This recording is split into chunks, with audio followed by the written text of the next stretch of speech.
ओम शक्ति नमः। ओम श्री शक्ति नमः। ओम श्री शक्ति नमः। विष्णु द्वारा तुलसी के शील रंग का वर्णन। कुपित हुई तुलसी द्वारा विष्णु को साप तथा शंभु द्वारा तुलसी और साल ग्राम शिला के महात्म्य का वर्णन।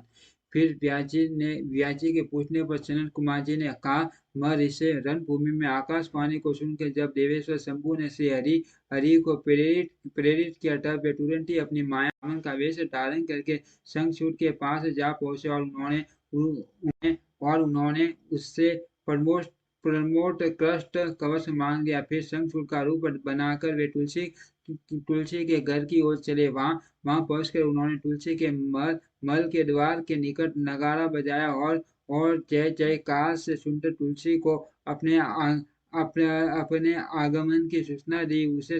उसे सुनकर सती साध्वी तुलसी ने बड़े आदर के साथ झरोके के रास्ते राजमार्ग की ओर झाँका और अपने पति को आया हुआ जानकर वह परमानंद परमानंद में परमानंद परमानंद में निमग्न हो गई। उसने तत्कालीन ब्राह्मणों को दान करके उसे मंगलाचार कराया और फिर अपना संकल्प किया। इंद्र देवताओं का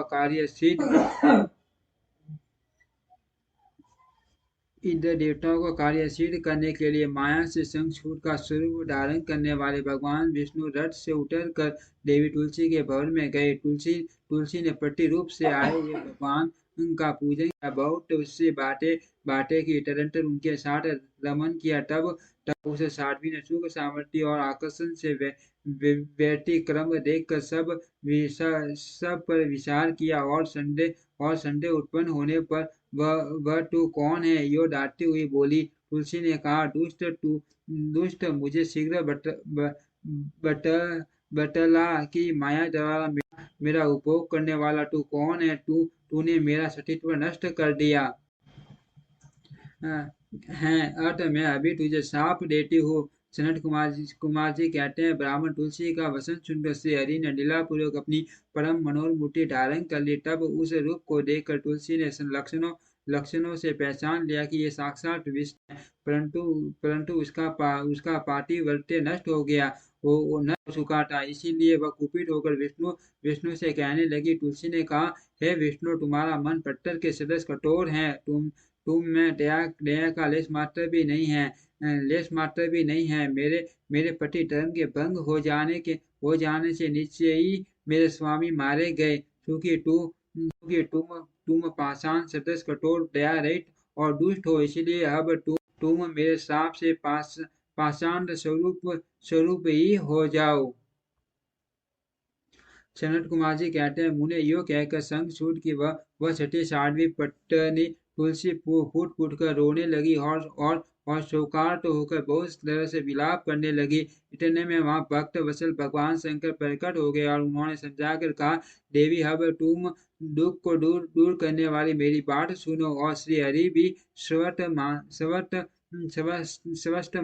मन से उसे श्रवण करे, क्योंकि तुम दोनों के लिए जो सुखदायक होगा वही मैं कहूंगा। भद्रे, तुमने जिस मनोरथ को लेकर तप किया था, ये उसी तपस्या फल है। भला वह अन्यथा कैसे हो सकता है? इसीलिए तुम्हें उसके अनुरूप ही प्राप्त हुआ है। अब तुम इस शरीर को त्याग कर दिव्य देह धारण कर लो और लक्ष्मी के समान होकर नित्य श्री हरि के साथ वैकुंठ में विहार करते रहो। तुम्हारा यह शरीर जिसे तुम छोड़ दोगी नदी के रूप में परिवर्तित हो जाएगा। वह नदी भारत पुण्य रूपा गंडकी के नाम से प्रसिद्ध होगी। महादेवी, कुछ काल के पश्चात मेरे वर के प्रभाव से देव पूजन सामग्री में तुलसी का प्रधान स्थान हो जाएगा। सुंदरी, तुम स्वर्ग लोक में, मृत्यु लोक में तथा पाताल में सदा श्री हरि के निकट ही निवास करोगी और पुष्पों में श्रेष्ठ तुलसी का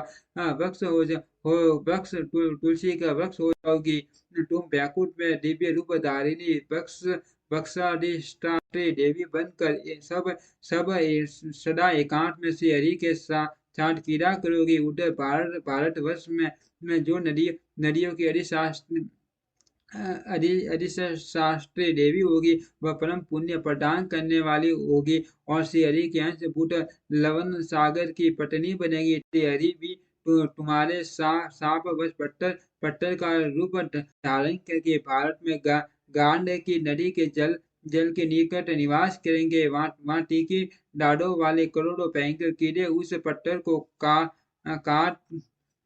काट कर उसके मध्य में चक्र का आकार बढ़ाएंगे। उसके भेद से वह अत्यंत पुण्य प्रदान करने वाली साल ग्राम शिला कहलाएगी और चक्र के भेद से उसका लक्ष्मी नारायण आदि आदि भी नाम होगा। विष्णु की साल ग्राम शिला और वक्ष स्वरूपिणी तुलसी का समागम सदा अनुकूल तथा बहुत प्रकार के पुण्यों की वृद्धि करने वाला होगा। भद्रे जो शालग्राम शिला के ऊपर से तुलसी पत्तों को दूर करेगा उसे जन्मांतर में स्त्री वियोग की प्राप्ति होगी तथा जो संग को दूर करके तुलसी पत्तों को हटाएगा वह भी भार्याहीन होगा और 60 जन्मों तक रोगी बना रहेगा। जो माँ ज्ञानी पुरुष सालग्राम शिला तुलसी और सकन और संग को एकत्र रखकर उसकी रक्षा करता है वह हरि का प्यारा होता है। सनत कुमार जी कहते हैं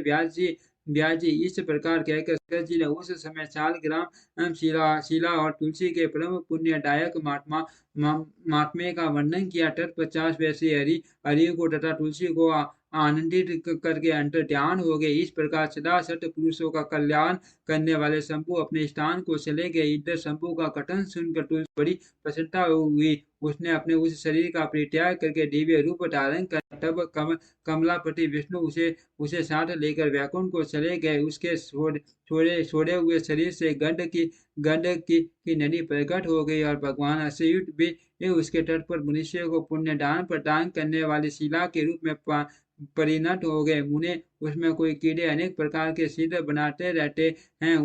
जो शिलाएं उनमें जो शिलाएं गंडकी के जल में गिरती हैं वे परम पुण्यप्रद होती हैं। और जो स्थल पर ही रह जाती है उन्हें पिंगला कहा जाता है और वे प्राणियों के लिए संताप कारक होती हैं। व्यास जी इस प्रकार तुम्हारे प्रश्न के अनुसार मैंने शंभु का सारा चरित्र जो पुण्य प्रदान तथा मनुष्यों की सारी कामनाओं को पूर्ण करने वाला है तुम्हें सुना दिया। ये पुण्य आख्यान जो विष्णु के महात्म्य से संयुक्त तथा भोग और मोक्ष का प्रदाता है तुमसे वर्णन कर दिया। अब और क्या सुनना चाहते हो? ओम श्री शक्ति नमः। ओम श्री शक्ति नमः। ओम श्री शक्ति नमः। ओम श्री शक्ति नमः।